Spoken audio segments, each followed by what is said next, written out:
Hello everyone, তোমরা দেখতেই পাচ্ছ আমি সুন্দর করে সাজুগুজু করে রেডি হয়ে গেছি। আজকে কিন্তু আমার জীবনের একটা খুবই স্পেশাল দিন।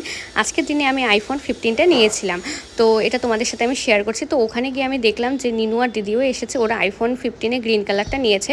তো আজকে যে আমি আইফোন 15 নেবো সেটা আমি কোনোভাবেই আগে থেকে জানতাম না। তো হঠাৎ করে বিপ্লব আমাকে বিকালবেলা ফোন করে বললো যে তুই সুন্দর করে রেডি হ, তোকে এক জায়গায় ঘুরতে নিয়ে যাবো। তো আমি ভাবলাম হয়তো কোনো জায়গায় রেস্টুরেন্টে খেতে টেতে যাবো।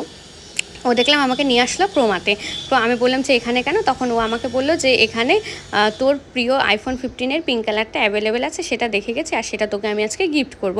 তো আমি তো শুনে খুবই এক্সাইটেড আর খুবই সারপ্রাইজড। তো বিপ্লব বিলিংয়ের সব প্রসিডিওর কমপ্লিট করলো। এবার সেই চরম মুহূর্তটা যখন আমি আমার আইফোন 15টাকে আনবক্সিং করব। তো পিঙ্ক কালার আমার অলওয়েজ ফেভারিট, যেহেতু মেয়ে আমি, গার্লিশ ব্যাপার একটা। তো সেটা আগের বছর সেপ্টেম্বরে লঞ্চ করেছিল, তো কিছু কারণের জন্য আমি তখন নিতে পারিনি। তো বিপ্লব আমাকে এটা গিফট করেছে 15ই এপ্রিল। আমার আর বিপ্লবের 11 বছরের মানে রিলেশন